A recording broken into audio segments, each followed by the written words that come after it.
Because when you talk about circular economy, we need a new organization of our work in our companies, in sales, in development, in production, in processes, and everything.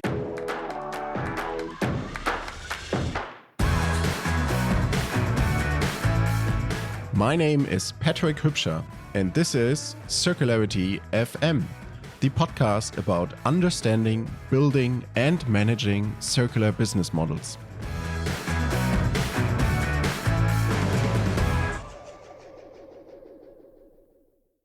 Welcome to the key talks of CIRCULAZE Summit 2024. CIRCULAZE is a leading circular economy network driving innovation and collaboration across industries. Before we start, I have an offer for you. If you're looking for an actionable one-pager of the following talk, sign up for the newsletter at www.circularity.fm. Let's start with the speaker presentation provided by the moderator Laurent Frédéric Lohmann from 4P Capital. Andreas started as a project manager at REHAU 30 years ago, so that's a good case for employee retention, right? Yeah. And now he is the head of sustainability of the entirety of the group. And you are going to talk about the new work world today, aren't you? If you haven't changed your topic. Yes. Amazing, because I stalked your LinkedIn like I had to. Andreas, thank you so much for being here, and I'm incredibly excited to see what you do. Please, warm welcome for Andreas. Thank you. Yeah. Thanks for introduction. You see, my background is civil engineer, so that's the reason why I have the helmet. And I think circular economy is a bit like a new building site where you have to organize things. And Klaus asked me to talk about a funding project that you see here, KARE, so caring for people, caring for environment. And the KARE for circular economy is from funding projects from the Ministry of Research and Development in Germany. And it started last year in 2023, and it's roughly organized in 3 phases. So the first phase was until July this year, regarding just a kind of desk study analysis on circular economy and on the companies that are involved. So altogether there are 10 companies involved and 5 research institutes, universities. And what Laurent said is like it's about the new work world. So not new work, but new work world. Because when you talk about circular economy, we need a new organization of our work in our companies, in sales, in development, in production, in processes, and everything. And as we heard again as well today, we need as well a change in the society. We need a circular society to adapt what we are doing in the companies. So as I said, it's about a bit like a new building site. And who's heading the project is the SKZ, it's the Süddeutsche Kunststoffzentrum in Würzburg, and it's about coming to an eye level, like we are now. We have to come away from the hierarchies, we have to come on eye level, because the different companies I will introduce are different in their size, small, medium, and big-size companies, and research institutes, and universities. So we have to come on the same level to talk about collaboration. Without collaboration, circular economy is not going to happen.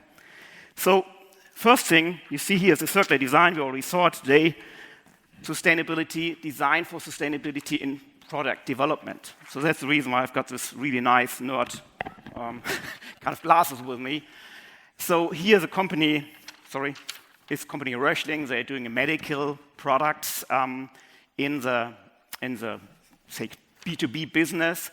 And they are organizing workshops and dual fixes every month regarding circular design with the different companies involved, recyclers, waste companies, production companies. And they're coming together, going on the site, looking at the production, looking at the development department, and looking at the design kind of ideas that the different companies have to make circular design happen. And as always in this project, it's always like supported by a research institute. In this case, it's the SKZ itself. Next project that started in July. Here I'm responsible is reporting and monitoring. So I changed my glass, so it's like the monitoring on site or in the production, meaning you need KPIs. We all know with ESIS, you need KPIs. You have to have key performance indicator, especially when you use secondary material. And we have to use a lot of KPIs in our reporting. So reporting and monitoring is a very, very important thing. And because we are talking about small companies at the moment have no sustainability reporting. They are not including it in the financial report like we have to do next year. And that's the reason why we took this, because I'm responsible for the reporting as well in the REHAU group. And this is as well, again, supported by a university. In this case, it's the Technical University of Würzburg-Schweinfurt, who are doing a great job there. So, change the next one. So, you need 7 chairs and 7 minutes. That is material procurement. So, when we talk about recycling, okay, we don't have to do it, but it's a way of transformation. We have to come from linear to circular, and we cannot change it. We have to go over recycling. Because I think, especially coming from the building industry, it's a very conservative industry, it takes some time. Therefore, we have to do recycling before we can really do circular economy, because it's a mindset thing. You cannot go over the step, my point of view. So, what I have here, you don't want to smell it when I open it, because it doesn't really, it's not very nice, not like the fridge that you open today. You have to talk about the material, the specification. And that's the reason why this RIGK, if you don't know this company, pretty sure, if what, I don't know, 60 people, it's a recycling company who know how to organize recycling in a professional way. And we have to talk about the specification and the quality of this material, because we need tons and tons and tons of this material. So it's very important to come onto that eye level and to talk about the different restraints and problems that we have got when we talk about using secondary material. So that's it. Coming now to food production, to materials. Here the company is Wirtwein. They are in the automotive business, they are in general industrial business. So here I have just a small piece of the product of REHAU, where you see the gray line that is recycling secondary material from old windows and from waste from the fabricators, and the white one is the virgin material. So we, in this kind of project that started as well in the summer, we talk about really products and using secondary material in different kind of products that the different companies are developing. And we have to say, Wirtwein is a kind of competitor as well of REHAU. So again, the collaboration as well on this competitor level is very, very important to gain and to learn from each other and to go in the right direction. So, yeah, what's important as well is the management of waste. So you see, normally I have beer inside, but today did a bit different. It's just one, okay, that's one greener. Paper, plastic, metal. This is organized by quite a big company, you know them all. It's Procter & Gamble. It's a plant of Procter & Gamble, Markt Heidenfeld, 2,000 people, and they are producing their electrical toothbrush. When you think about an electrical toothbrush, I think it's not like the iPhone with 1,000 materials inside, but a lot inside. Therefore, we're talking about the separation of different materials in a production plant. And that is something that is very important for especially the different corporates that are involved here in the plastic industry to see how a really huge, a global player is organizing it. And I can tell you, it is organized in a very, very fascinating way. It's a lot of different collaboration from shop floor to management to do a good separation in this plant. So quite a good best practice. And last but not least, the prevention of microplastics. I mean, this is just granular plastic material that we have in our plant. So it's virgin material, but sometimes we are losing it. And it's important as well here to exchange best practices on this kind of level with the different corporates as well, learning from the recycling how they're doing it, because it's all money. When we're losing it, it's all money, and we don't want to have it in the ocean. So that is the tech part, is kind of lobbying organization from a technical point of view in plastics and the SKZ again. So you see, actually what happened, you see it's like a kind of curve. It's not linear, it's a kind of curve.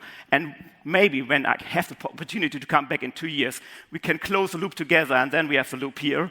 And we see if we can do it all together. So thank you for your attention, and open for a question. Did I make it? Oh, I made it. Okay. You did it. I made it. Thank you. Amazing. Closing the loop together, that is such a nice way of finishing this. You're an experienced man, 30 years. So I'm going to ask you about the future. Oh. You've seen the industry change over the last 30 years, quite drastically. What do you foresee is going to be the big change in the next 30 years? I've read Jürgen Randers, who wrote the book 2052, as a sector of limits to growth from 1972. And the most thing I noticed was the population we already had here. And I'm doing as well lectures at the Technical University. And the students are from Asia, mainly from India, China.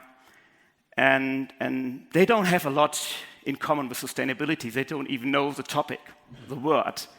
And the important thing here is to see, I always take the example, every Indian wants a refrigerator. Every Chinese wants a refrigerator. 2 billion people want a refrigerator. Come on that level.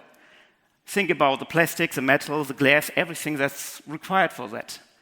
And therefore, it's so important first to understand that we need a balance. And because we are in Germany, to understand we need a different kind of approach for economy. We have been the first mover in renewable energies. We had it with E.ON, like 24 years ago. And at that time, a lot of people said, this is crazy. Funding, solar, wind, this is absolutely rubbish. And I've done business development in renewable energy for 10 years, and I had as well a lot of discussions with the English guys, and they yes, rubbish. And then the English government started to do this, British government started to do that. And I think this topic and this success story of renewable energies, we just have to copy the circular economy. And I think Germany has the capabilities and has the ideas to do that. And therefore, in 30 years, it will be a circular economy. There's no doubt about it, because we just have a kind of resources. We have it all, so we have seen it. Therefore, there's no chance to change the story and to go in that direction. That's it. There is no chance it's going to be different. Thank you so much. You're welcome. Thank you. This was 1 out of 8 episodes from CIRCULAZE Summit 2024 in Munich, Germany. If you want to get the actionable one-pager from this talk, sign up to the Circularity FM newsletter. You can find it at www.circularity.fm. Let's drive a profitable circular economy. And please don't forget, the most abundant renewable resource is your imagination.